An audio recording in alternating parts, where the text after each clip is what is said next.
Buenas tardes a todos y gracias por haber venido, que tiene mucho mérito, probablemente en el día más frío del 2023 que vamos a tener, a no ser que mañana nos sorprenda. Esperemos que no. Es un placer tenerles a todos aquí y es un placer estar con Pablo Alaña, a quien me imagino algunos de ustedes ya conocen y si no merece la pena conocerle. Es un hombre muy joven, desagradablemente joven, diría yo, teniendo en cuenta la edad mía, que vive desde los 8 años aquí en Santander, donde trabaja como abogado, es especialista en Derecho Mercantil y Derecho Penal, dentro del Derecho Penal en Asuntos Económicos y Sociedades, y ha publicado 2 monografías de tema jurídico.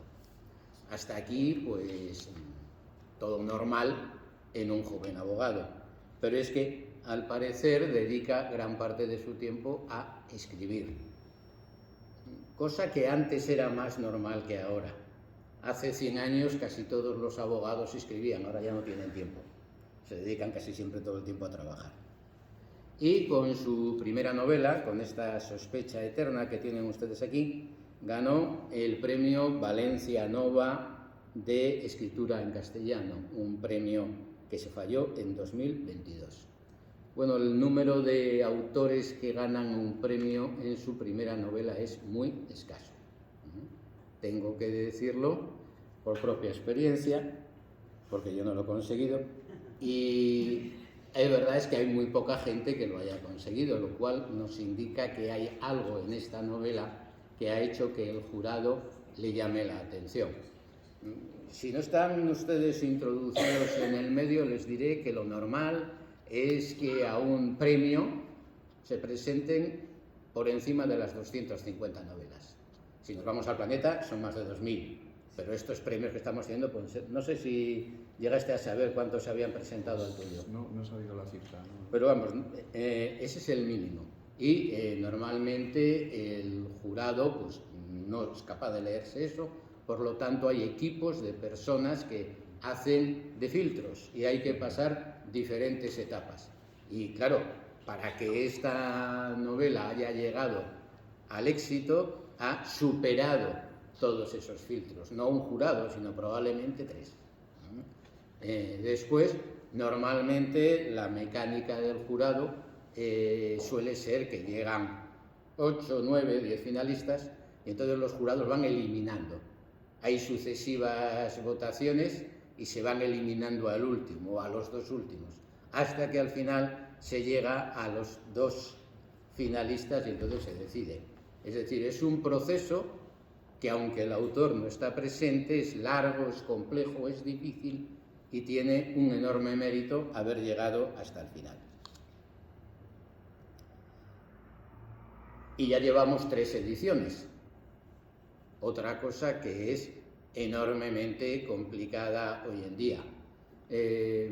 Para que tengan ustedes una idea, los libreros calculan que un libro, una novela, una aparición, tiene una vida media en el escaparate de 17 días.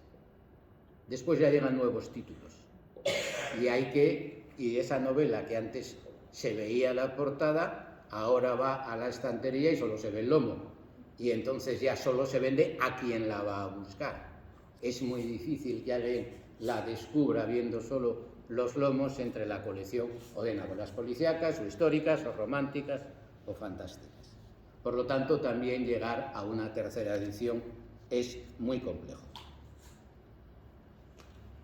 Es una novela que nos habla de terrenos conocidos, porque ocurre en Santander, ocurre en Comillas y el autor es muy exacto, muy concreto y nos dice exactamente dónde pasan las cosas. Pero como el que tiene que hablar es él, le voy a preguntar primero ¿por qué un aspirante a escritor hace derecho? ¿Cómo llegaste a ser escritor? ¿Que era una vocación temprana, un sueño, una ilusión, una fantasía? Bueno, buenas tardes a todos. Lo primero, muchas gracias por asistir, Luego también quería dar las gracias a la Sociedad Menéndez Pelayo, en particular a Borja y a Raquel, por invitarme y darme la oportunidad de estar aquí, y también a la Biblioteca Central, ¿no?, por estar hoy en este foro. Y bueno, pues contestando un poco a la pregunta, entrando ya en materia, ¿cómo surge? Bueno, surge desde la infancia, supongo, ¿no?, como a mucha gente. Primero surge el lector y después viene el escritor. El lector que fui ya desde niño pues se encariña con una serie de historias que bueno, fueron pues lo típico, El Señor de los Anillos, Los Cinco, estas novelas más de aventuras, ¿no?, que apetece leer más cuando eres un niño. Y luego vino el descubrimiento de Agatha Christie, la novela negra. Y lo que a mí me sucedía, y creo que no he sido el único porque se lo he oído decir a muchos escritores, es que cuando empiezas a leer te surge ese gusanillo, ¿no?, esas ganas de querer escribir algo parecido a lo que lees. Te apetece, no es copiar, ¿no?, porque estaría feo decir que copiaba, pero te entran ganas de escribir, pues lees El Señor de los Anillos y te apetece escribir una historia parecida a la de Frodo, ¿no? Lees Agatha Christie y te apetece escribir un asesinato que te deje perplejo. Y así fue un poco cómo comenzó, con pequeños relatos que escribes como niño para ti mismo, no con vocación de que nadie los lea ni de que se publiquen, pero eso también te permite ir progresando, ir aprendiendo también de tu propia prosa, ¿no?, a base de acierto, error, de lo que te dicen pues, tus padres, tus familiares. Y bueno, esa vocación la he tenido desde pequeño. Y el derecho pues, se interpuso un poco, ¿no?, en el sentido de que bueno, todos sabemos que la literatura es un terreno complicado, ¿no?, del que vivir, escribir novelas y vivir de ello es difícil. Y bueno, pues yo tenía otra afición, otro gusto que era el derecho, eran las letras en general, ¿no?, pero en particular también el derecho. Hice la carrera, me gustó mucho y bueno, pues escogí ser abogado, que es una profesión que disfruto y que es compatible con la escritura de novelas, ¿no?, porque tienen, ahora hablaremos de ello si quieres, pero la novela negra y el mundo judicial, el mundo jurídico, pues sí que tiene cierta relación, y esta es la prueba, ¿no?, que tenemos una novela policíaca con una abogada de protagonista. ¿Y a ti mismo tú te recuerdas, cuando te recuerdas como niño lector antes que nada? Sí me acuerdo de leer. Además iba mucho en los veranos y en Navidades a un pueblo ahí en Vitoria, que bueno, pues era un pueblo muy pequeñito, ¿no?, que casi no había niños, entonces sí, estábamos mi hermana y yo con mis padres, los abuelos, y entonces ¿qué te quedaba? Pues leer libros y poco más, ¿no?, para un poco para entretenerte. Bueno, estaba la televisión también, pero... Y sí que recuerdo, y tengo fotos además de un verano, que además tengo la foto por ahí, ¿no?, que jugando al fútbol pues me escayolaron y me pasé todas las navidades leyendo. Además ese año me regalaron, no, justo se estrenó Harry Potter, sí, la primera novela, y en cines, y yo fui a verla, pues tenía creo que 10 años, fui a verla, me gustó mucho, y entonces uno de mis tíos me regaló justo en las navidades todos los demás que había publicado. Pues en esos días me leí todos. Y así, sí. Y luego pues vinieron los 5, que son 21, me leí todos, luego los 7 secretos, todos también de Enid Blyton de golpe, El Señor de los Anillos. Y bueno, pues yo creo que una vez que lees uno que te gusta de verdad, un libro que te gusta de verdad y te aficionas, ya no puedes parar. Y esa es la clave, ¿no?, de cuando eres pequeño, encontrar, para que surja un lector, encontrar un libro que de verdad te marque y que te apasione.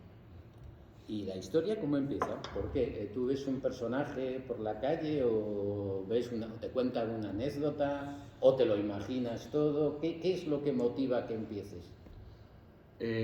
Pues en el caso de esta novela, sobre todo era un poco el tema, ¿no? Yo pensé un poco de qué quería hablar, qué es lo que iba a tratar, por un lado, y por otro tenía más o menos claro que me apetecía escribir una novela policíaca. Entonces, bueno, pues lo fui un poco combinando. Ahí ya cuando dices, bueno, quiero escribir una novela policíaca que me permita hablar de estas cosas, es cuando se te va ocurriendo el asesinato, ¿no? Porque estas novelas, por lo menos en mi caso, casi que las empiezas por el final.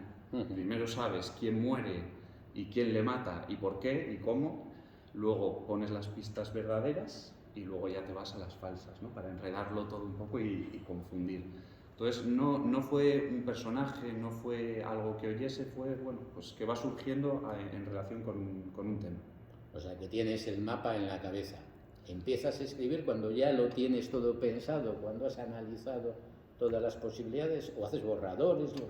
No, tengo un mapa primero en la cabeza, pero lo voy desarrollando en cuadernos. O sea, yo no escribo, cada uno tiene su método, ¿no? Pero en mi caso, primero lo pensé todo, lo puse además en resúmenes, en cuadernos, esquemas, todos los personajes, las pistas, unas otras, el final, incluso eso, un resumen por capítulos ya de tener. Luego es verdad, y luego si quieres comentamos, ¿no? Pero el producto final, el libro final, no se corresponde exactamente con esos resúmenes, pero sí que tienes la espina dorsal, luego lo vas llenando, pero sí que es como menos literario decir esto, ¿no? Porque suena más bonito decir, no, un día me siento, llegan las musas y voy descubriendo la novela, los personajes se van ellos mismos expandiendo y nada, y pongo el punto final. Hay novelas que creo que se prestan más a eso, quizá una novela histórica que ya tiene, ¿no? El acontecimiento histórico te permite ir más libre, dejarte llevar. Una novela más de lo que se llama narrativa, ¿no? Que es más, bueno, pero una novela policíaca, hay quien dice que escribe novela policíaca dejándose llevar. A mí la verdad que lo digo, lo he dicho más de una vez, ojalá fuese capaz de hacer eso, ¿no? Decir, oye, yo me siento, empiezo a escribir y me sale una trama estupenda, todo cuadra. Me parece muy difícil, porque es que si se te ocurre algo de repente que te hace cambiar un poco el paradigma, ¿qué haces con todas las páginas que has escrito, ¿no? Que es lo que le preguntaba el otro día a María Toca, Sí. Que le dije, oye, cuando tú escribías, porque ella decía más o menos eso, ¿no? Que escribía un poco dejándose llevar, y me daba un poco de envidia cuando la oía. Claro, la suya tampoco es policíaca, pero yo pensaba, pues, ¿y no le habrá pasado que haya tenido que volver atrás y empezar a eliminar cosas? Y por eso le hice la pregunta. Y bueno, yo en mi caso no tuve que eliminar mucho porque lo llevaba todo un poco ya el mapa, ¿no? No la brújula famosa que sabes a dónde vas más o menos, pero te dejas llevar. Yo el mapa, tengo las calles, tengo el destino y tengo el tesoro, ¿no? Por decirlo así. Sí, claro, es que si tenemos el final, es como hacer una receta de cocina, hacer un bizcocho, luego ir poniendo cosas según se te ocurre. Es muy difícil que te salga un bizcocho al final, te puede salir cualquier otra cosa. La novela policíaca se justifica porque tiene un final y el final tiene que estar armónico con todo. ¿Y eso cuántas veces tienes que volver atrás para retocarlo? Yo no volví muchas veces atrás por eso, porque lo tenía ya más o menos estructurado. Lo que sí que volví varias veces atrás es a la hora de hacer los resúmenes de los capítulos. Eso sí, de cuadernos llenos de tachones, cruces enteras que eliminan la página y empiezas otra nueva. De eso sí que hubo mucho. Luego, a ver, sí que vas improvisando lo que es, pues eso, cómo se comportan los personajes, los diálogos, ¿no? La frase en sí.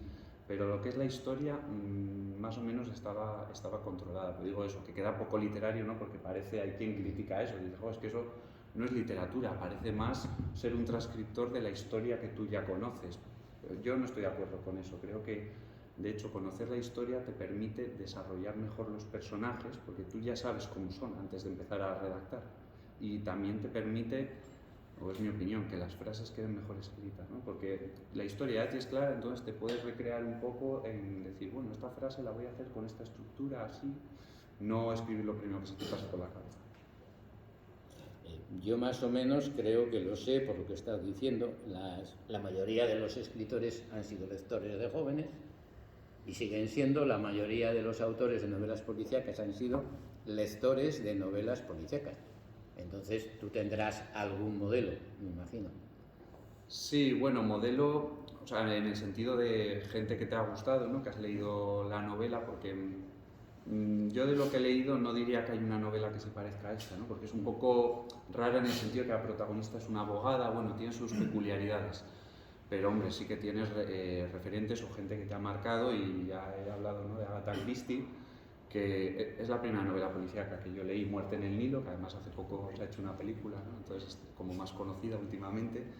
Yo es la primera que leí, que fue una colección de estas de por fascículos que compras en el kiosco de Ediciones Molino, y la descubrí así. Y bueno, a mí Agatha Christie con Muerte en el Nilo me dejó, porque yo había leído hasta entonces novela de aventuras, nunca había leído eso, y me dejó el final pues muy sorprendido, y empecé a leer pues una tras otra, 10 negritos también, por ejemplo, y Sherlock Holmes, ¿no?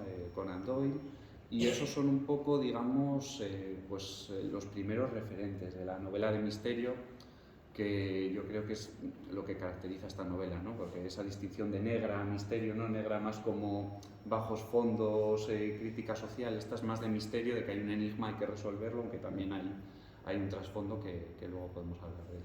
Entonces, como referentes, pues citaría un poco a esos como clásicos, ¿no? Y luego de novela actual leo un poco de todo, de los autores actuales, de la novela negra española, pues Lorenzo Silva, Dolores Redondo, Susana Martín Gijón, bueno, un poco de todo, pero no solo me centro en novela negra, leo de todo. Me gusta mucho variar y vamos, acabo una novela negra y me paso una histórica, luego me paso una de narrativa, luego me leo un clásico, porque creo que también eso enriquece, ¿no? Enriquece la lectura y la escritura también. Si solo lees negra, te limitas mucho, no sé, es mi opinión. Yo creo que como escritor y como lector es bueno cambiar.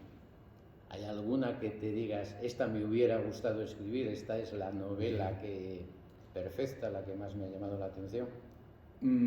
Pues es que claro, lees tanto que me es difícil de escoger una, pero a nivel de novela negra, quizá Muerte en el Nilo, pero no porque la vea la más perfecta, porque por ejemplo Agatha Christie pues a veces se la ha criticado, ¿no? Que sí profundiza un poco en algunas cosas, a mí me gusta, pero bueno, no sé si es la novela perfecta o no, pero como es la primera negra que leí o policíaca que leí, pues a mí me marcó y le tienes un especial cariño, pero vamos, no la he vuelto a leer desde que, no sé con qué edad la leí, o 13 o así, pero no la he vuelto a leer. Y luego a nivel de novela general, pues también cuando era bastante pequeño leí La sombra del viento, que no es una novela negra ni nada, de Ruiz Zafón, y es una novela que he leído pues, 3 o 4 veces y siempre que la leo me gusta y diría que es la que más me ha marcado, pero curiosamente no es novela negra. Hombre, Muerte en el Nilo además es una novela muy romántica, sí. de un amor fatal, que también es una cosa que engancha mucho cuando la lees. Bueno, es que en todo este diálogo yo siempre tengo un problema, es que no puedo hacer preguntas que digan de qué va la novela ni nada, porque entonces destripo. Entonces, por eso estamos hablando de cosas a veces que parecen más generales, pero que sí que tienen que ver con la novela, pero nos permitirán ustedes que no seamos muy francos en ese aspecto. Me ha llamado mucho la atención el interés que mantienes en que esto sea real. Es decir, es Santander, es Valdenoja, es la calle de Hernán Cortés, es la librería Gil, el despacho está en el número veintitantos de la calle de Hernán Cortés, el protagonista vive en tal calle, comillas, es el CIES, todo está muy, muy exacto. Incluso para gente que no lo conoce, incluso excesivamente exacto puede ser. ¿Por qué ese interés en situarlo tan claramente? Bueno, pues tampoco es algo específicamente buscado, pero es algo que a mí me gusta como lector, ¿no? Sí. Que no te digan, por ejemplo, sí, esto está ambientado, pues yo qué sé, en Pamplona y lo estás leyendo y podría ser Nueva York o podría ser, ¿no? Al final yo creo que eso pues enriquece un poco la ambientación, poder situar las cosas de verdad y que el personaje se vea por calles, que por ejemplo pues la gente que viva aquí las identifique bien, que no baste por ejemplo con decir, no, pues la calle no sé cuál, además si puedes aportar algún elemento que la pueda identificar sin incurrir en pues eso, un ser farragoso, ¿no? Porque tampoco se trata de escribir la Plaza Pombo durante 2 páginas, con dar unas pinceladas vale, pero yo creo que ambientar la novela en un lugar específico, pues bueno, es interesante como lector, y si encima vives aquí o lo conoces, pues te hace como gracia, ¿no? Y me ha pasado con gente que ha leído la novela y me ha dicho, es que iba por comillas y cuando llegan al cuartel de la Guardia Civil, que es verdad, pues está en la playa, que encima no me había fijado nunca, que está delante del paseo, pues gente o el CIES, ¿no? Pues llego y sí, es verdad, la pendiente esa que subes. Bueno, a mí es algo que me gusta leer en las novelas y bueno, pues lo imité porque me pareció interesante. A mí me gustó mucho la utilización que haces de los arcos del edificio de la Plaza de Pombo, porque claro, sí que es cierto que cuando vas por ahí por la noche y está oscuro, se presta a un ambiente de misterio, efectivamente. Eso además, un compañero del despacho, uno de los primeros que leyó la novela, me dijo, he ido y he contado el número de arcos que dices es correcto. ¿Has ido a contarlos? Y digo, por supuesto que he ido a contarlos. Sí, sí, porque además las descripciones son eso, muy precisas, muy forenses, si puedo decirlo así.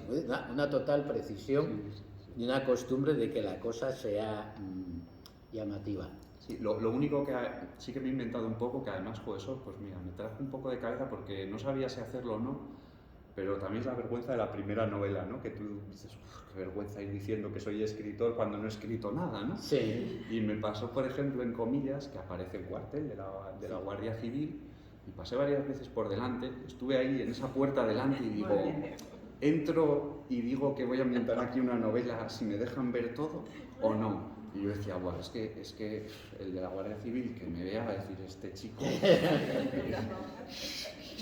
Entonces, pues no lo hice. Pero en San Vicente de la Barquera sí que me atreví, en el juzgado, que encima soy abogado, pero curiosamente nunca he tenido un pleito ahí. Y digo, ojo, qué rabia que lo voy a ambientar ahí y no he estado. Y entonces un día dije, es que tengo que ir, porque encima que soy abogado, poner el juzgado las descripciones mal, queda como fatal, ¿no? Y fui, bueno, llamé por teléfono antes. Lo cuento porque es una anécdota así entretenida, ¿no? Para salirnos un poco también de solo lo literario. Y llamé por teléfono, era verano, y me cogió, pues no sé, de seguridad, y le expliqué, no, mira, que estoy escribiendo una novela, que va a salir del juzgado de San Vicente, si no os importa, que pase. Era la época del COVID, no la de estar encerrado en casa, pero sí la de ciertas restricciones. Y me dijo, no sé, eso tenemos que hablar con su señoría y con la letrada y ya le diremos. Hombre, pues si me puede decir hoy, sí. Y nada, al rato me dijeron que sí, que fuese. Cogí el coche y nada, llegué y me atendió, había un señor de la Guardia Civil ahí, ¿no? Y me dijo, sí, dígame, no, que vengo aquí, que soy el que ha llamado. Ah, eres el escritor. Yo, no lo digas así, qué vergüenza. Y nada, y se dio la vuelta y fue a hablar con otro también que había allí y dijo, que es el escritor. Y yo, qué vergüenza, madre mía, qué vergüenza. Y nada, luego bajó la letra de Administración de Justicia, lo que antes eran los secretarios judiciales, y me enseñó todo y todas las estancias. Y bueno, ya digo que tampoco incurro en describir ahí todo con pelos y señales, pero bueno, que sí que he estado allí y más o menos se corresponde. De hecho, hay una sala que digo que es de color verde y cuando me estaba enseñando, digo, me fijé, ¿no? Me llamó la atención, digo, Juan, en un palacio, en un juzgado, la pared es verde. Y me dijo la letrada, pues no me había dado cuenta nunca. Y ahí está puesto en la novela, ahí está. Bueno, yo creo que eres muy claro escribiendo, quiero decir, no grandes descripciones, pero se ve perfectamente el ambiente, el escenario enseguida, y además sitúas muy claramente todo para que el lector no pierda la orientación. Sí, pero es difícil, ¿eh? Sí. Difícil, ese equilibrio a mí me costaba, el decir, quiero describir, para él no quiero ser pesado. Claro. Cuando paro o cuando me lo salto, es una cosa que a mí me resulta compleja. Porque claro, como escritor tampoco es fácil saber cómo lo va a percibir el lector, si vas a resultar pesado o no. Decía, Gonzalo Torrente Ballester decía en un diario, tenía un bloqueo en ese momento, no podía avanzar en su novela porque no la veía. Decía que no veía los personajes, no sabía cómo era el cielo de la ciudad donde estaba escribiendo, él necesitaba ver en su cabeza. ¿Tú lo sientes así? ¿Tú lo ves? Sí. Bueno, yo creo que le pasa a todos los que escribimos, supongo, pero lo ves como si fuese una película, ¿no? En tu cabeza, lo vas recreando y tú vas con el personaje y lo vas siguiendo, como si fuesen imágenes, ¿no? Sí. ¿Y eso entra en tu vida diaria y en un momento dado estás absolutamente despistado y perdido de todo? Sí, y eso es un problema, no una virtud, eso es un problema porque muchas cosas, ya digo, porque antes de escribir lo tienes más o menos pensado, pero luego sabes que vas a escribir luego por la tarde ese capítulo, ¿no? Y vas en el coche haciendo otra cosa y tú vas pensando, o vas a hacer un recao y vas pensando. Yo voy, si alguna vez me veis en el Carrefour y no saludo, es porque voy pensando en la novela y voy totalmente abstraído. Y sí que me pasa a veces que se te olvidan cosas, por ejemplo, ¿no? Que haces las cosas mecánicamente porque tú estás pensando en tu novela y no te fijas bien en lo que haces, estás en otro mundo y tienes olvidos, pero sí, forma parte de tu vida y los personajes pues los llegas a conocer tanto como si fuesen amigos. Has hablado varias veces de novela negra. bueno, como profesor de literatura, que siempre tenemos la costumbre de clasificar, Policíacas. nosotros diferenciamos un poco entre novela problema, que es la novela que te plantea un asesinato y te da todas las pistas y tienes que resolverla, y la novela negra, en la que además hay un retrato de una sociedad un tanto opresiva y agobiante.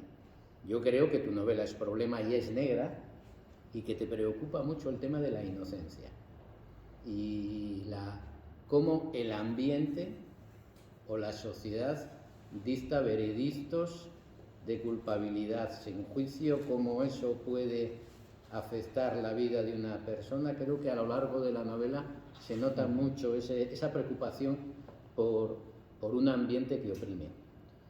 Sí, es un tema que sobrevuela toda la novela, ¿no? Incluso, bueno, por permitirnos hablar un poco del contenido sin incurrir en spoilers, ¿no? Como se dice a día de hoy, eso está desde las primeras páginas, ¿no? Porque en el primer capítulo ya nos encontramos, por hablar un poco también de lo que va la novela, pues eso, a una abogada que le llama a su amiga, la Guardia Civil, mejor dicho, que han detenido a una chica que es su amiga, que es profesora del CIES, en comillas, y la ha descubierto su marido en el jardín del domicilio común que tienen, en comillas, junto a un cadáver y con el arma del crimen, o el aparente arma del crimen, en la mano, ¿no? Y que además, según llega su marido, trata de esconder, pero ella dice que es inocente. Se la llevan detenida, y ese es un poco el punto de partida de la novela, que además luego se vuelve todavía un poco más complejo, ¿no? Porque parece que se desvela que esta chica, que se llama Irene, además estuvo involucrada en el asesinato, en la muerte de su anterior pareja hace 6 años. Entonces eso es lo que se le plantea a la abogada: esta chica es mi amiga, yo no sabía nada de todo esto, mira en qué circunstancias ha aparecido, y evidentemente lo que te pide el cuerpo es concluir que es culpable, ¿no? Que es lo que toda la sociedad, todo el entorno de comillas, es lo que se inclina a creer, y bueno, pues su entorno, incluso hasta su marido. Y ese es un poco el arranque de la novela. Entonces es un tema que evidentemente está desde el inicio, la inocencia, tanto es así que el título un poco va por esa línea, ¿no? La sospecha eterna. ¿Por qué eterna? Porque en su día se investigó ese crimen de hace 6 años, no hubo un culpable, quedó sin resolver. Estoy contando lo que dice la sinopsis, no estoy revelando nada más. Y eso quedó sin resolver, y en España, cuando a uno le citan como investigado, como imputado, que se decía antes, que se cambió la palabra por la carga peyorativa que tenía, le citan, como digo, como investigado en el juzgado, y eso queda sin resolver. No hay una resolución donde se diga, bueno, usted ha sido investigado, pero ya no, ya queda libre sospecha. Eso en España no se produce. Entonces, si una investigación se cierra en falso, queda un poco flotando esa sospecha, ¿no? Por eso lo de la sospecha eterna, y cómo le influye a Irene como persona sospechosa, cómo le influye a su marido, cómo le influye a Clara, que es la protagonista, como abogada. Y ahí se plantea esa un poco dicotomía, ¿no? De la actividad profesional como abogado, que te tienes que abstraer, digamos, de las circunstancias subjetivas, de las emociones, para ejercer tu labor, y la relación personal que tienen ellas dos, cómo les influye a la hora de articular la defensa, de si le cree, no le cree, si le está mintiendo, si es la persona idónea para defenderla, ¿no? Un abogado que está vinculado emocionalmente con un sospechoso de asesinato es el mejor candidato, o la persona idónea para defenderla. Todas esas cosas están en la novela, y al final un poco el tema que se trata sobre todo es eso: la inocencia, los juicios paralelos, ¿no? También lo apuntabas un poco, cómo no solo la sociedad te puede juzgar, sino los medios de comunicación en determinados casos, cómo afecta eso a tu vida diaria, a tu profesión, que es profesora universitaria y tiene que seguir con su labor, los prejuicios sociales que se generan. Son temas que están a lo largo de la novela y que creo que enriquecen la historia. O sea, yo lo que he intentado un poco es que no fuese una novela enigma y se quedara ahí, de que presenta un misterio en estas circunstancias para que pienses, uy, ¿será culpable o no? Y si no lo es, ¿cómo ha podido llegar a esa situación en la que se encuentra, ¿no? Creo que si te quedas ahí es una buena novela, interesante, pero que si además le metes un poco de, o le introduces un poco de trasfondo social, de trasfondo humano, de crítica, pues tenemos casi una novela que por un lado es de misterio, ¿no? Policíaca, y por otro lado es negra en ese sentido, por lo cual, bueno, pues me pareció interesante. Claro, y de hecho el título, podríamos decir que es un título pesimista, porque podría haber sido la sospecha finalizada al final de la novela, pero tú no entiendes que no queda finalizada, que siempre queda algo, porque la eterna quiero decir que esos personajes sobre los que alguna vez se ha sospechado, sobre todo en estos tiempos que tan fácil es esparcir historias, siempre van a vivir con eso. Sí, sí, sí. ¿Era más cómodo que fuera abogada para ti como abogado? ¿Te sentías más seguro? Sí, claro, sí, porque además esto lo leí hace bastantes años. Cuando yo ya tenía en mente escribir, ¿no? una novela, leí dos cosas. Una, que habitualmente el escritor novel suele cometer el error de crear un personaje que es él, o se parece mucho a él, ¿no? Porque no es capaz de tomar distancia con el personaje. Luego hablamos, si quieres hablamos de eso, de por qué es femenina, porque es una chica el personaje. Y luego el tema de la documentación, ¿no? Que cuanto más se diferencia de tu vida o de tus conocimientos del día a día, la trama, más difícil es. Más difícil es. Si tú tienes que, además de aprender a escribir una primera novela, documentarte un montón, pues la tarea es mucho más ardua y mucho más compleja. Entonces, bueno, pues yo eso lo leí en su día y dije, pues, ¿qué conozco yo que me evite esa tarea o por lo menos me la facilite, ¿no? Porque documentación sí que ha habido, yo no lo sabía todo. De hecho, como abogado que lleva penal, yo pues temas de asesinatos no he llevado, toda esa parte no estaba familiarizado. Pero bueno, sí que es verdad que el hecho de ser abogado obviamente te permite desenvolverte con mayor soltura y agilidad en una trama de novela de misterio con una abogada de por medio y todo el mundo judicial. Dentro de que no es una novela judicial, o yo por lo menos no la veo así, ¿no? No es la típica novela que es de procedimiento judicial o de trama entre abogados y ya está. En realidad es una novela con un asesinato y en vez de tener un investigador profesional tenemos a una abogada, como podría haber sido pues, un periodista, ¿no? Que es también muy habitual, un escritor, las típicas novelas del domestic noir que se han llamado, sí. ¿no? que es eso, con un investigador no profesional y con un asesinato que no es de asesinos en serie o es del mal que tenemos en la vida diaria, ¿no? De cómo se puede llegar a cometer un asesinato y cómo se puede investigar por una persona que no pertenece a la Guardia Civil o a la Policía Nacional.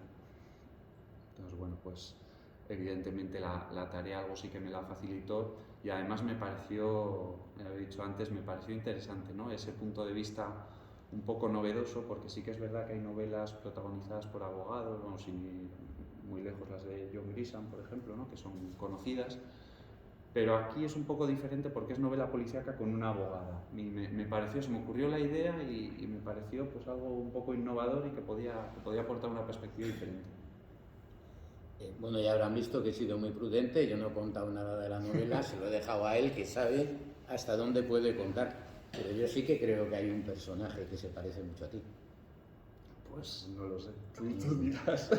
O si no, no podemos, mejor no decimos nada. Sí, no sé. pero bueno, que por las circunstancias... Sí, hombre, claro, sí, Clara, por ejemplo, que es abogada, sí que se parece en ese sentido, pero hay bastantes diferencias, ¿no? Porque la protagonista, para empezar, es mujer, que por eso, bueno, y porque la historia me lo pedía también, por la relación de amistad entre ellas y demás, pero unos puntos de partida fue decir, si pongo un abogado y encima es hombre, pues es que van a pensar que soy yo, ¿no? Que es como un alter ego. Y dije, no, voy a poner a una mujer. Y luego, a nivel de, digamos, emocional o de personalidad, yo, por lo menos desde cómo me concibo yo a mí mismo, ¿no? Sí que es un poco diferente a mí, porque he hecho un personaje, bueno, que el que lea la novela lo verá, aunque es, digamos, cerebral en el sentido de que piensa y reflexiona, tiene un toque impulsivo, un toque visceral que también le viene dado por las circunstancias, ¿no? En las que se ve envuelta, pues que yo no lo tengo, creo que no, yo no soy tan impulsivo, tan temperamental como ella. Y, por ejemplo, su compañero Tomás, que es el complemento, ¿no? El Sherlock y Watson que tenemos en la novela, sí que es un poco más, pues más templado, más, bueno, me puedo parecer más a ese personaje, pero luego hay otras cosas con las que no tengo nada que ver, ¿no? Yo lo que he intentado es crear personajes más o menos autónomos, dentro de que creo que todo escritor acaba dejando una pequeña esencia de sí mismo, ¿no? En las novelas que escribe es imposible abstraerte de tu personalidad, de lo que piensas y de cómo piensas, pero bueno, he intentado tomar distancia, no sé si lo he conseguido o no, pero era la idea. Hombre, es que sí que es cierto que cuando hay una novela policíaca, hay una pareja y hay, digamos, el detective y el acompañante, es muy útil para el autor coger el punto de vista del acompañante, porque es el que cuenta los hechos sin conocer las claves y eso te permite, digamos, llevar al público por donde quieres. Sí, aunque aquí hay un matiz, porque en las de Sherlock Holmes y en las de Conan Doyle y Agatha Christie suele ser Watson o sí, el doctor Hastings los sí, que lo cuentan, y aquí la protagonista es la que narra, es claro, sí, sí. Ahí hay una diferencia sustancial. Sí, eso añade, pero claro, cuando lo cuenta el que no, digamos, el tonto, por así decirlo, que no lo es, yo creo que se ha descrito muy mal a Watson cuando se le llama tonto. Watson es como nosotros, simplemente pues no se da cuenta, pero eso le permite al autor contar como lo veríamos nosotros. Esto está abierto. Si alguno de ustedes quieren preguntar algo, hacer algún tipo de cuestión, de duda. ¿Sí, Raquel? Bueno, pues enhorabuena por la novela. Me parece que es una novela muy lograda y teniendo en cuenta que es una primera novela más. Y a mí me han interesado muchas cosas, algunas de ellas he hablado, pero a mí como persona que se dedica a la literatura me interesa que me cuentes por qué hay una condensación temporal en días y a la vez esa condensación pues es expansiva porque se cuentan un montón de acontecimientos narrados. ¿Cómo has trabajado tú el tiempo en la novela? Porque me ha parecido compleja esa... Sí, pues se me planteó la idea de cómo hacer el esquema desde el principio, ¿no? Porque por un lado, lo de los días, que viene por días, eso proviene de mis apuntes, porque como está una abogada de por medio, claro, yo quería tener en cuenta pues, los sábados, los domingos, que aunque es verdad que en las instrucciones penales en esos días se hacen cosas, ¿no? Yo quería más o menos ajustarme a la realidad de cómo se trabaja en un juzgado. Entonces, claro, yo eso lo tenía en la cabeza porque, o en el CS, ¿no? De cuándo van a trabajar, dejan de trabajar. Entonces, yo iba haciendo mis resúmenes y decía, no, esto no puede pasar este día, que este día es festivo, esto no puede ser. Entonces, yo todo eso incluso lo fui moviendo a veces, porque según iba haciendo los resúmenes, digo, no, tengo que cambiar todo porque en este día tengo que contar esto, en este capítulo, y no me cuadra el día. Y lo reformulaba, ¿no? Eso en cuanto a los hechos, digamos, al presente, ¿no? Cómo va discurriendo todo. Pero claro, tenía una segunda historia, que es la del pasado, la de hace 6 años que hemos comentado, que tienes dos opciones de plantearlo. Con analepsis, con flashbacks, que ahora además está muy de moda, ¿no? Que vas para adelante, vas para atrás.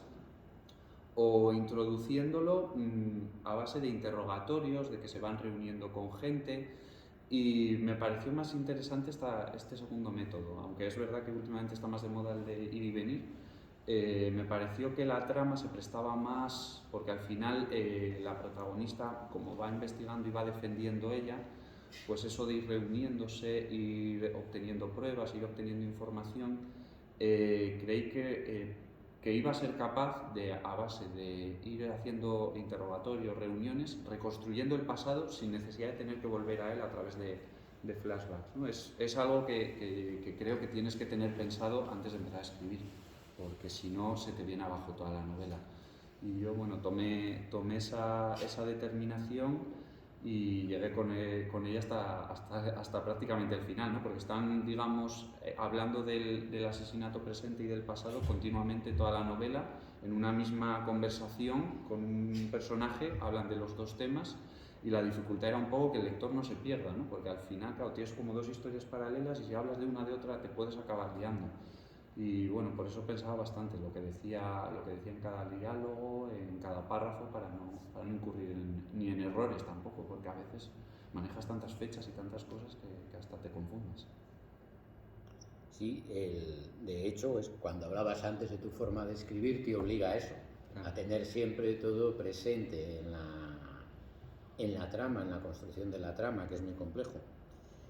¿Y los personajes de dónde los sacas? Son gente que ves por la calle, gente que conoces, todos están imaginados. Hay algunas personas que han ido directamente a la novela, parece que bien me encaja aquí. Pues un poco de todo, imagínate, ¿no? Que ahora te dijese, pues el malo está inspirado en ese señor. No, pues un poco de todo. Coges alguna característica de alguna persona que te pueda llamar la atención, ¿no? Porque lo que he intentado es hacer personajes de carne y hueso, digamos, no estereotipos, ni el abogado perfecto que lo sabe todo y no tiene defectos, ni el malo malísimo. Un poco más realista. Entonces, ¿qué te ayuda a construir personas realistas? Fijarte en las personas reales, ¿no? Pero sin coger a una persona entera, porque es que eso tampoco, no sé, no parece muy apropiado, ¿no? Algún rasgo que te llama la atención, que puede, pues, determinar cómo se comporta un personaje, pero bueno, una mezcla, digamos, que a veces algo que me llama la atención de alguien y otras veces completamente inventado, que dices, bueno, ¿y qué atributo le puedo poner a este personaje que llame la atención, ¿no? Que lo particularice? Pues este mismo, que me parece que encaja bien. Un poco, es que no te sabría decir porque hay muchos personajes además en la novela y cada uno está construido de una forma diferente.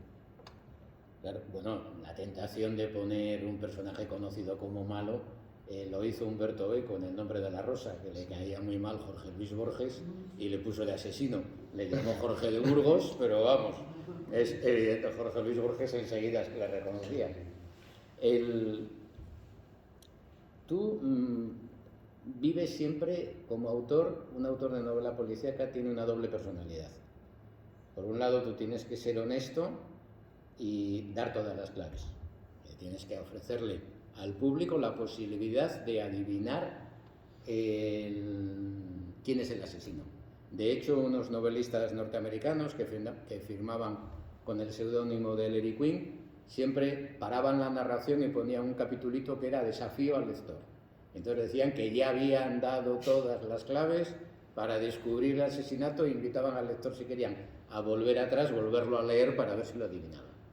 Pero al tiempo, el autor tiene que ser un sinvergüenza y deshonesto y enmarañar la trama, meter pistas falsas, intentar despistar, que la pista buena no se note.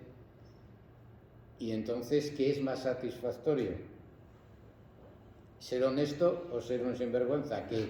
Que la gente descubra quién es el asesino y te lo diga, y entonces sí, la novela está bien construida, o que la gente diga, no tenía ni idea, entonces sí, qué bien que le engañó.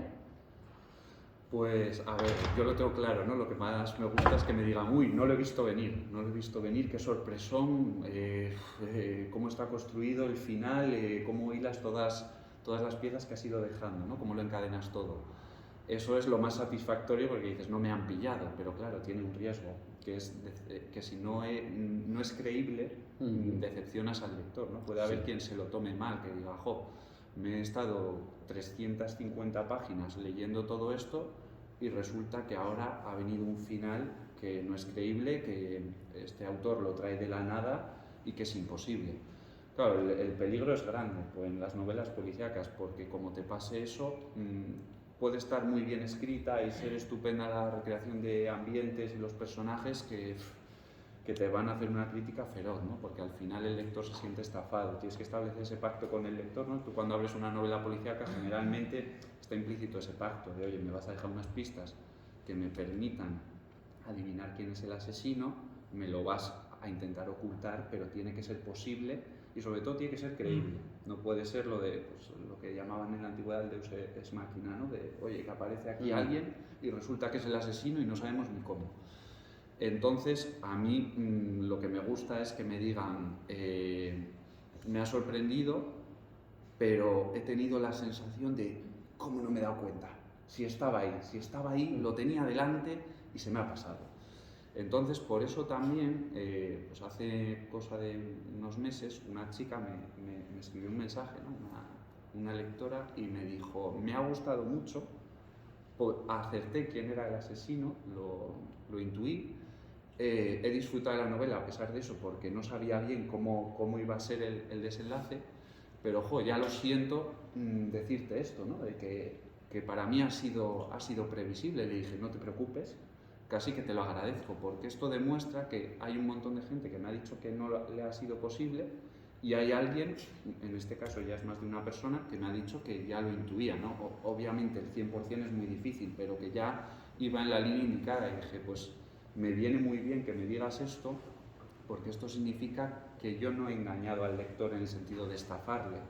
Le he proporcionado unas pistas que, si las lee atentamente, puede llegar a descubrir que es el asesino. Y además es que he tenido lectores exigentes, porque ha habido gente que... No, es que ha habido gente que me dice, uff, no lo he adivinado, y eso que iba con papel y boli apuntando todas las pistas. De hecho, uno de los que le hice consultas, ¿no?, para documentarme un poco en temas policiales era guardia civil.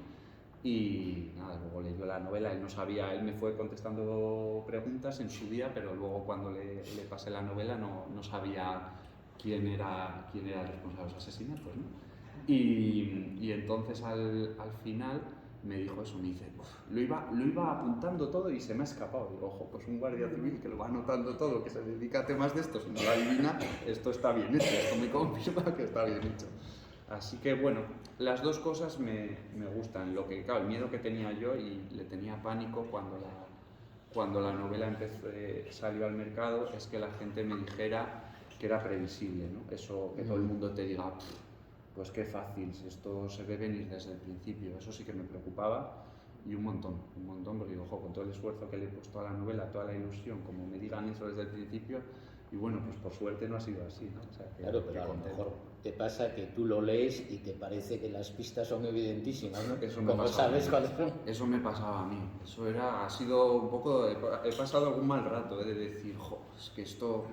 He construido todo esto y es muy fácil, esto es muy evidente. Y luego te das cuenta de que no, pero claro, como autor es difícil saber cómo va a reaccionar un lector y qué va a representarse, ¿no?, cuando está leyendo. Pero bueno, ya con la primera ya coges experiencia. Yo creo que para las siguientes ya tengo un poco el punto de vista de saber a dónde puedo llegar y a dónde no. Y me ha llamado la atención que en la novela salen abogados, pero la víctima, lo puedo adelantar, es un escritor. No demasiado simpático el personaje, ¿no? No parece que te parezca a ti que los escritores sean unos personajes muy... Bueno, hay de todo. Ya digo que es que he hecho muchos personajes con personalidades muy diferentes, ¿no? También hay un poco de todo, porque también hay no es, digamos, profesión y carácter asociado, porque, por ejemplo, pues también sale al principio de la novela, ¿no?, que a la gente le ha gustado porque le ha parecido divertida, la de la chica de la guardería, la dueña, sí, que es odiosa, ¿no? Es una escena muy buena. Y me decían, ¿y cómo la...? Y muy real. Me lo pasé muy bien haciendo ese diálogo tan borde y tan señora me tomen todo, que además refleja bien todo el tema del prejuicio social, ¿no? Y bueno, pues cada personaje le vas dando un toque diferente, y pues uno que se presta un poco más al humor, otro más oscuro. También hay un profesor del CIES, ¿no?, que también, pues, seguro de literatura. De literatura, sí, y la verdad que está reflejado el hombre que cae mal. Pero bueno, cada personaje tiene su forma de ser, y eso es lo que me parece bonito, ¿no? Porque todos los que estamos aquí, cada uno es diferente, cada uno tiene sus defectos, sus virtudes, sus formas de reaccionar, y eso es lo que he intentado. Yo cuando construía los personajes más o menos tenía un poco en mente los otros que había hecho, y decía, pues ahora voy a hacer uno que sea así, ¿no? Porque si no, incurres en uno de los errores que también se achaca mucho a los autores noveles, ¿no?, que es que al final todos los personajes son parecidos, hablan parecido, como habla el escritor, y encima son perfectos. Todos actúan de la mejor manera, o todos son malísimos y actúan de la peor manera. Entonces, bueno, eso era una de las cuestiones que más, digamos, que me obsesionaba, aparte de lo que es la trama. Sí que es cierto que cuando escribes y tienes un personaje que es borde y maleducado, es muy divertido. Para el escritor sí, porque te permite decir una serie de impertinencias que a lo mejor tú piensas, pero no las puedes decir, bueno, las dice el personaje y está muy bien. Por lo que has ido comentando, evidentemente, creo que en eso probablemente te pase como a mí.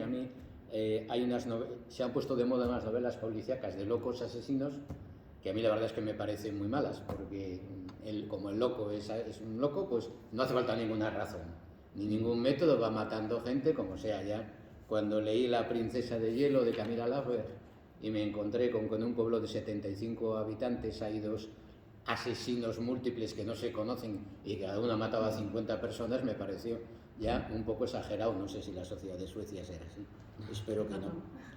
Pero tú, por ejemplo, planteas una razón lógica. Decía Chesterton, en un estupendo libro, El secreto del padre Brown, le preguntaban al detective cómo descubría los crímenes y él decía que porque él los había cometido. Entonces se quedaban todos así, dice, lo que quería decir es que él se había metido en la mente del asesino, había entrado en su cabeza, había comprendido las razones y por lo tanto había interpretado quién era el asesino. Esos son unos relatos donde siempre el asesino mata por razones perfectamente lógicas, normales, no hay ninguna locura. Entonces, tu asesino asesina mata por razones perfectamente lógicas. ¿Y tú lo harías? Tú en esa situación, porque claro, uno tiene que vivir como el personaje, tiene que comprenderlo. ¿Le has comprendido a él? Que me haces una pregunta que imagínate que te contesto con pelos y señales, tenemos un problema luego. No, es la fantasía.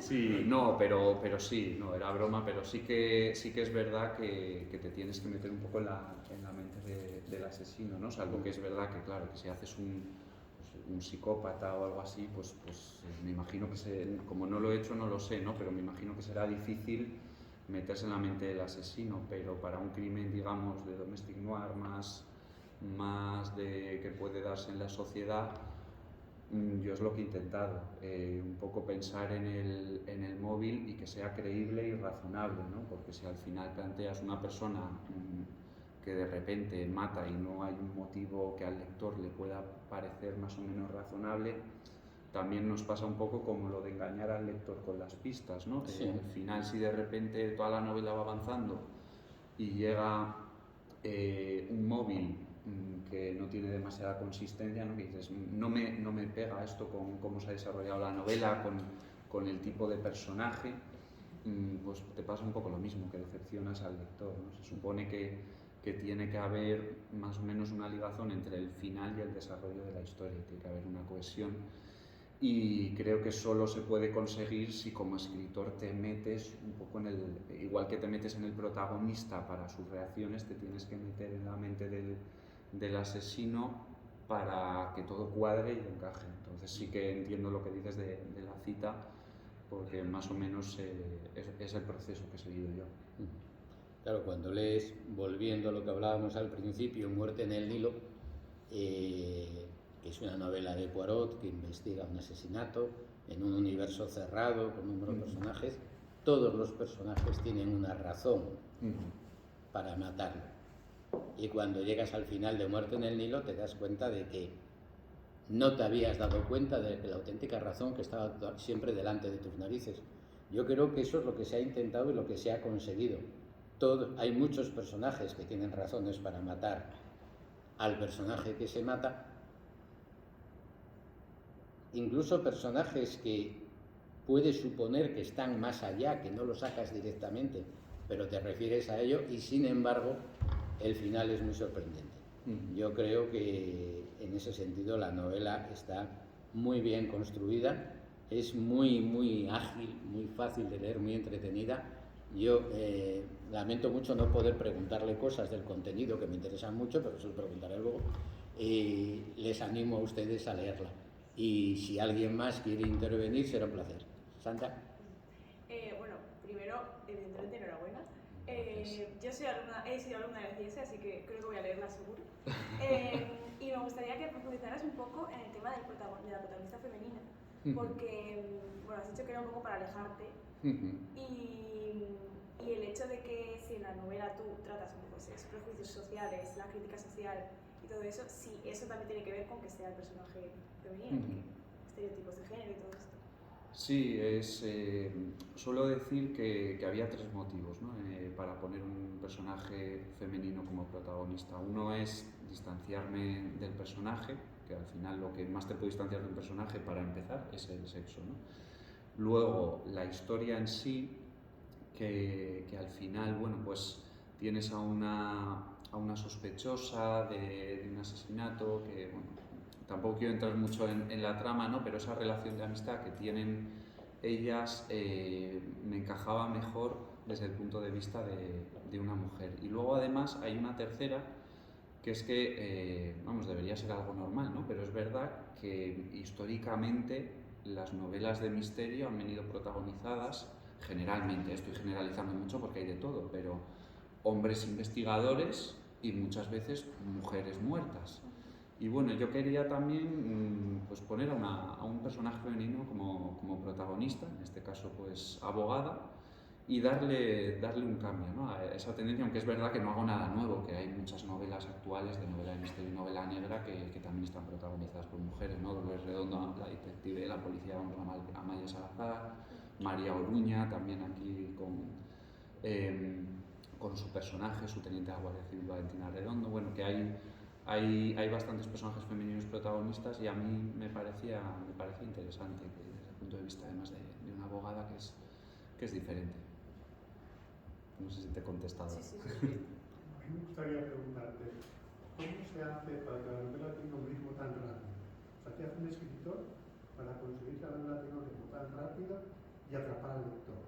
No te aburres, sino que una página te pide leer la otra, se te hace tarde pero quieres seguir leyendo. ¿Cómo haces tú para conseguir ese ritmo tan rápido en la novela, tan trepidante? Pues yo creo que la clave está en esa preparación previa, aunque es verdad que yo he leído novelas de autores que dicen que van improvisando y también son muy adictivas, ¿no? Que entiendo que ahí jugará un papel esencial la revisión. Si vas improvisando y luego revisas mucho, también te puede quedar muy bien. En mi caso era esa preparación previa, no solo al hacer los resúmenes, sino antes de sentarte a escribir ya ese proceso que comentábamos, ¿no? De ir dándole una vuelta y anticipando de lo que vas a hablar. Y saber dosificar la información. Al final, como sabes más o menos de lo que vas a escribir, dices, esto me lo guardo para luego, y esto también, y esto lo va a decir este señor, ¿no? Porque también, claro, cada personaje que va interviniendo juega un papel en la novela, entonces tú vas dosificando la información diciendo, esta información la va a saber este señor, esta señora, y lo va a contar de esta manera y de otra, y esto un poco más disimulado para que pase inadvertido al lector. O, por ejemplo, que alguna vez pues también lo hago, ¿no? En la trama dices, hago figurar algo impactante al lado de otra serie de pistas que al final, pues bueno, que te dejan un poco impactado, ¿no? O sea, consiste un poco al final en dosificar la información, yo creo, en decir, a ver, en este capítulo, ¿qué voy a contar que atrape al lector? Y en este capítulo, ¿qué voy a contar que atrape al lector? Y más o menos la novela prácticamente en cada capítulo tiene eso, ¿no? Además, cada capítulo yo lo he concebido más o menos como no es una historia en sí misma, ¿no? Tampoco se puede entender así, pero tiene, digamos, como un principio que va creciendo en tensión y te deja pues en el nivel máximo de tensión. Luego empiezas el siguiente, puede seguir así, pero bueno, normalmente es una tensión creciente. Entonces, bueno, pues yo creo que es cuestión de ir reflexionando, ir pensando y decir, esto va a intrigar al lector, sigo por aquí y ahora paro y vuelvo. Y ese ha sido un poco el proceso de escritura y la manera de plasmarlo. ¿Sí? Yo quería, decirte que cuando dejas hablar a los personajes, aunque tú lo quieras controlar todo, pues la novela se vuelve mucho más interesante para el lector. En ese sentido, como sé que vas a seguir escribiendo, te animo a dejar hablar más a tus personajes porque los diálogos son muy interesantes. Y yo también como lectora quiero decirte que he pasado mucho miedo. He pasado miedo porque, bueno, ya lo harán ustedes, pero a veces la sensación de una persona sola que tiene, bueno, pues que se siente acosada, también me he puesto en el lugar de la persona que es inculpada, porque quizá por circunstancias personales a mí también me ha enjuiciado la sociedad y entonces he sentido eso que hablabais al principio, ese sentimiento de que eres inocente pero la sociedad te culpa. Entonces, en ese sentido yo quería animarte a que en tus próximas novelas dejes hablar más a tus personajes y pierdas tanto el sentido del control, porque ya has demostrado que controlas la materia narrada. Sí, por eso decía antes, al principio de la conversación, que es verdad que eso se critica a veces, ¿no? El lector de mapa, o el escritor de mapa, que tiene tanto control que se puede, digamos, encasillar y no dejar fluir la historia. Hombre, a ver, yo he explicado que soy de mapa y lo tengo más o menos todo controlado, pero a nivel de trama. Luego es verdad que a veces pues los diálogos fluyen, ¿no? Lo que pasa que también creo que una virtud de saber más o menos qué vas a contar es que no tiendes al desparrame, ¿no? Porque si empiezas un poco a improvisar, en vez de 350 páginas, te salen 500 y luego sobran igual 80 o sobran las que sean. Pero es verdad que a veces los personajes sí que empiezan a hablar de determinada manera que tú dices, ¿y por qué está hablando así este señor, no? Pero, o que los improvisas, por ejemplo, pues esta de la guardería es un personaje, la verdad que hay cosas que no tenía pensadas, ¿no? Que vas escribiendo y dices, pues oye, hoy me he levantado con ganas de hacer un personaje así. Y te sale, claro, sobre todo secundarios, pues no lo tienes tan pensado todo. Tienes la espina dorsal y luego lo vas llenando. Lo que a mí me da miedo es eso, sentarte, decir, no sé qué voy a contar, ¿no? Y a ver qué sale. A mí eso pues, me parece, no sé, quizá no soy tan intuitivo como otros escritores que puede haber, ¿no? Pero me parece muy difícil el sentarte y que fluya todo. ¿Y vas a escribir otra novela en la misma línea que estás escribiendo? ¿Qué tienes tú pensado? Estoy en la fase del mapa, precisamente, la fase del mapa, con unos cuadernos que ya me he hecho con ellos y pensando, escribiendo, eliminando, tachando. La idea es más o menos algo del estilo, no exactamente igual, ¿no? Obviamente, porque se trata de hacer algo un poco diferente, pero la novela policíaca sí que me gusta y voy a seguir por esa línea, por lo menos en la siguiente sí. Y estoy siguiendo la misma mecánica, primero pensar y luego ya sentarse a escribir. ¿Vale? Una cosa que me gustó mucho y es la pregunta que ha hecho usted es que todos los capítulos te dejan con la expectativa de algo en el siguiente.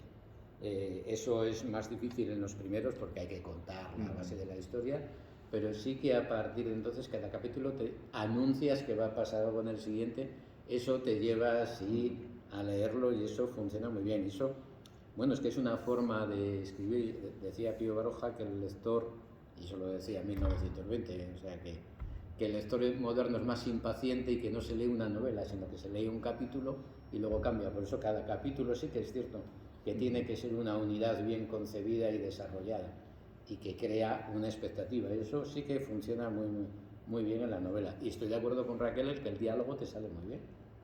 El diálogo resulta muy ágil, muy fácil de leer y vas dando información. También es verdad que muchas veces es más fácil dar pistas falsas con el diálogo también. Buenas y falsas. Sí. Muy bien, pues no sé si tienen ustedes alguna otra duda, consulta. Pues muchas gracias, Pablo, y espero que nos veamos con la próxima novela aquí y que vaya tan bien como esta. Pues gracias, muchas gracias a todos.